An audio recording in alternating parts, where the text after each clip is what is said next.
എല്ലാ പ്രിയപ്പെട്ടവർക്കും ക്രിസ്തുയേശുവിൻ്റെ നിസ്തുല നാമത്തിൽ സ്നേഹവന്ദനം. ഇന്നത്തെ നമ്മുടെ ധ്യാനത്തിനായി അപ്പോസ്തല പ്രവൃത്തികൾ 15-ാം അധ്യായം 1-2 വാക്യങ്ങൾ. അപ്പോസ്തല പ്രവൃത്തികൾ 15-ന്റെ 1-2. യഹൂദ്യയിൽ നിന്ന് ചിലർ വന്നു, നിങ്ങൾ മോശെ കൽപ്പിച്ച ആചാരമനുസരിച്ച് പരിച്ഛേദന ഏൽക്കാഞ്ഞാൽ രക്ഷ പ്രാപിപ്പാൻ കഴിയുകയില്ല എന്ന് സഹോദരന്മാരെ ഉപദേശിച്ചു. പൗലോസിനും ബർന്നബാസിനും അവരോട് അല്പമല്ലാത്ത വാദവും തർക്കവും ഉണ്ടായിട്ട് പൗലോസും ബർന്നബാസും അവരിൽ മറ്റു ചിലരും ഈ തർക്കസംഗതിയെപ്പറ്റി യെരുശലേമിൽ അപ്പോസ്തലന്മാരുടെയും മൂപ്പന്മാരുടെയും അടുക്കൽ പോകണം എന്ന് നിശ്ചയിച്ചു. കർത്താവിൻ്റെ പരിശുദ്ധ നാമം വാഴ്ത്തപ്പെടുമാറാകട്ടെ. പുതിയ പ്രഭാതത്തിൽ നമുക്ക് ദൈവസന്നിധിയിൽ നമ്മെ തന്നെ സമർപ്പിക്കാം. പൗലോസും തൻ്റെ സഹപ്രവർത്തകരും യഹൂദന്മാരുടെ ഇടയിൽ നിന്ന് അല്പം മാറി യഹൂദേതര ആളുകളെ കർത്താവിന് വേണ്ടി നേടുന്ന വലിയ ശുശ്രൂഷയിൽ ഏർപ്പെട്ട് മുന്നേറിക്കൊണ്ടിരിക്കുകയാണ്. പരിശുദ്ധാത്മാവിൻ്റെ ആലോചന നിരന്തരം അവർക്ക് ലഭിക്കുന്നു.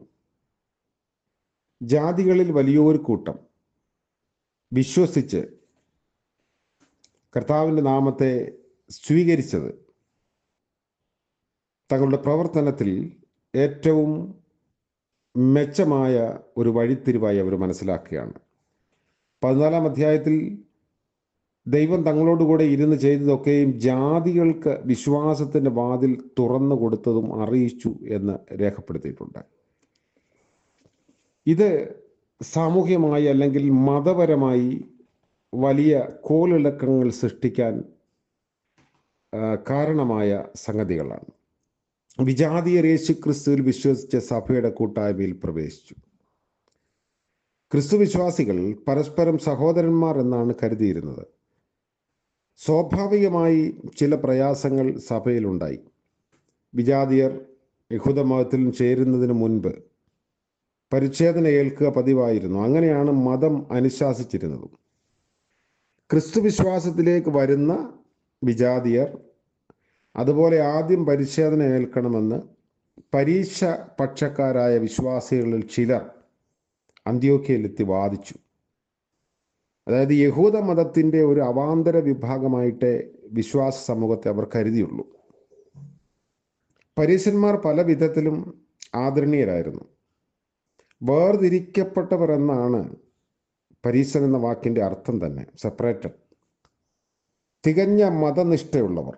ഉപവാസം, പ്രാർത്ഥന, വിശുദ്ധ ജീവിതം തുടങ്ങിയവ മുറ തെറ്റാതെ നിഷ്ഠയോടെ അവർ അനുഷ്ഠിച്ചു പോന്നു. നടുറോഡിലാണെങ്കിലും പ്രാർത്ഥനയ്ക്കുള്ള നിർദ്ദിഷ്ട സമയത്ത് അവർ പ്രാർത്ഥിക്കുമായിരുന്നു.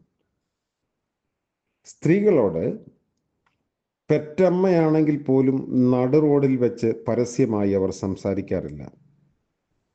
സമൂഹത്തിലെ മ്ലേച്ഛത കാണാതിരിക്കാൻ ചില പരീശന്മാർ മുഖം മൂടി നടക്കാറുണ്ട്. അങ്ങനെയുള്ളവർ ചിലപ്പോൾ മറ്റുള്ളവരുമായോ ഭിത്തിയിലോ ഒക്കെ കൂട്ടിമുട്ടി രക്തം മുഖത്തു നിന്നൊക്കെ ഇങ്ങനെ വാർന്നു പോകുന്നവരായിട്ടും കാണപ്പെടുമായിരുന്നു. അങ്ങനെയുള്ള പരീശന്മാരെ വളരെ ഭക്തിയോടെയാണ് സമൂഹം കാണുന്നത്. അതായത് ബ്ലീഡിങ് ഉള്ള ആളുകൾ അത്രമാത്രം വേർതിരിച്ച് നടക്കുക. മുഖമൊക്കെ അവിടെ ഇവിടെ മരത്തിലോ മറ്റു മതിലുകളിലോ ഒക്കെ മുറിഞ്ഞ് ചോരയൊലിപ്പിച്ച് നടക്കുന്ന ആളുകൾ. ഉപവാസത്തോടും ശബത്താചരണത്തോടും യേശു പുലർത്തിയ മനോഭാവമായിരുന്നു അവരോടുള്ള എതിർപ്പിനൊക്കെ കാരണം. ന്യായപ്രമാണത്തിൻ്റെ കാവൽ ഭടന്മാർ എന്ന നിലയ്ക്ക് പരിച്ഛേദനയ്ക്ക് അമിത പ്രാധാന്യം അവർ നൽകുകയും ചെയ്തു.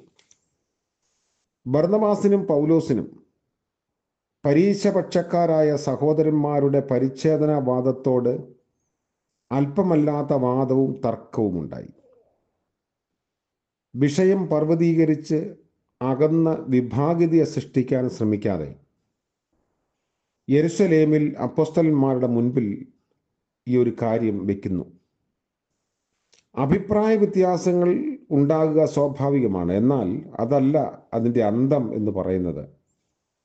വാക്കുകളിലും വള്ളിപുള്ളിയിൽ പോലും പിടിച്ച് വിഭാഗീയത വളർത്തി ഭിന്നിച്ച ചരിത്രം സഭാചരിത്രത്തിൽ ധാരാളമുണ്ട്. എന്നാൽ ആദിമ സഭ ചെയ്തത് അതല്ല. അവർ പ്രശ്നം അപ്പോസ്തലന്മാരുടെ മുൻപിൽ കൊണ്ടുവരികയായിരുന്നു. പരിശുദ്ധാത്മാവിലൂടെ ഏതിനും പരിഹാരമുണ്ട് എന്ന് അവർ മനസ്സിലാക്കി. പരിശുദ്ധാത്മാവ് ജ്ഞാനത്തിൻ്റെയും അനുരഞ്ജനത്തിൻ്റെയും ആത്മാവാണ്. ഈ ഒരു വിഷയം ജാതികൾ ക്രിസ്തു വിശ്വാസത്തിലേക്ക് വരുമ്പോൾ പരിശോധന ഏൽക്കണോ വേണ്ടയോ എന്നതിനെക്കുറിച്ചുള്ള തർക്കസംഗതികൾ അപ്പോസ്തലന്മാരുടെ അടുക്കൽ വരികയും അങ്ങനെയാണ് ആദ്യമായി സഭ യെരുശലേം കൗൺസിൽ കൂടുകയും ചെയ്യുന്നത്. യാക്കോബായിരുന്നു അതിൻ്റെ അധ്യക്ഷൻ. മുഖവര കൂടാതെ പരക്കെ അറിയപ്പെട്ട് അംഗീകരിക്കപ്പെട്ട നേതാവായിരുന്നു യാക്കോബ്.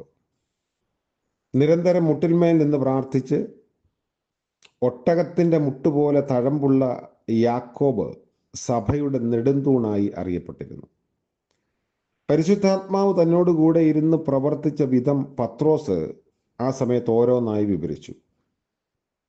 വിജാതീയനായിരുന്ന കൊർന്നല്യോസ് സ്നാപനം സ്വീകരിക്കുന്നതിന് മുൻപ് തന്നെ പരിശുദ്ധാത്മാഭിഷേകം പ്രാപിച്ചത് പത്രോസ് എടുത്തു പറയുന്നുണ്ട്. പരിച്ഛേദനക്കാരായ സഹോദരന്മാരും അതിന് സാക്ഷികളാണ്. അപ്പോൾ പരിച്ഛേദന കൂടാതെ പരിശുദ്ധാത്മപൂർണനായതിനുള്ള ഉത്തമ ഉദാഹരണങ്ങളെല്ലാം അവിടെ വിവരിക്കപ്പെടുന്നു. ബർന്നബാസും ശൗലും തങ്ങൾക്കുണ്ടായ അനുഭവങ്ങളും വിവരിച്ചു. ഇതെല്ലാം ശ്രദ്ധിച്ച ശേഷം യെരുശലേം കൗൺസിൽ ചില നിർദ്ദേശങ്ങൾ മുൻപോട്ട് വയ്ക്കുന്നുണ്ട്. നമുക്കടുത്ത ധ്യാനത്തിൽ അത് പങ്കുവയ്ക്കാം. പരിശുദ്ധാത്മാവിൻ്റെ അഭിഷേകം ദാനമായി ദൈവം നൽകുന്ന ഒരു കരുണയുടെ അടയാളമാണ്. നീതിയെക്കുറിച്ചും ന്യായത്തെക്കുറിച്ചും ബോധ്യം വരുത്തുന്ന പരിശുദ്ധാത്മാവിനെ നൽകാമെന്ന് മുഖപക്ഷമില്ലാതെ കർത്താവ് വാഗ്ദത്തം ചെയ്തു. അതുകൊണ്ട് തന്നിൽ ആശ്രയിക്കുകയും വിശ്വസിക്കുകയും സമർപ്പിക്കുകയും ചെയ്യുന്നവർക്ക് ആലോചനക്കാരനെ അയച്ചു കൊടുക്കുന്നത് ദൈവേഷ്ടമാണ്. അതിന് മറ്റ് ഏതെങ്കിലും വിധത്തിലുള്ള പരമ്പരാഗതമായ അനുഷ്ഠാനങ്ങൾ നിർവഹിക്കണം എന്ന് നിർബന്ധമില്ല എന്ന് ആദിമസഭ കൂടിയാലോചിച്ച് തീരുമാനിച്ചു. നമ്മുടെ ജീവിതത്തിൽ ദൈവം തമ്പുരാൻ പ്രവർത്തിക്കുന്നതിന് മറ്റ് അനുഷ്ഠാനങ്ങൾക്ക് യാതൊരു സ്ഥാനവുമില്ല. പരമ്പരാഗതമായി നമ്മൾ കൊണ്ടാടുന്ന മറ്റു ചില ആചാരങ്ങളൊന്നും അതിന് തടസ്സങ്ങളല്ല. കർത്താവിനോട് നേരിട്ട് സംസാരിക്കാനും ഇടപെടാനും പരിശുദ്ധാത്മാവിൻ്റെ കൃപ ലഭിക്കാനും നമുക്ക് പ്രാർത്ഥിക്കാം. ഞങ്ങളുടെ ദൈവമായ കർത്താവേ, മനോഹരമായ പുതിയ ദിനത്തിനായും അതിൻ്റെ പ്രഭാതത്തിനായും സ്തോത്രം ചെയ്യുന്നു. ഇന്നത്തെ ദിവസം പ്രഭാതത്തിൽ അവിടുത്തെ സന്നിധിയിൽ ചേർന്ന് വരുവാൻ പ്രാർത്ഥിപ്പാൻ ഞങ്ങൾക്ക് അവസരം നൽകിയല്ലോ. കർത്താവേ, അവിടുന്ന് ഞങ്ങളോട് വ്യക്തിപരമായി ഇടപെടുന്ന ദൈവമാകിയാൽ സ്തോത്രം.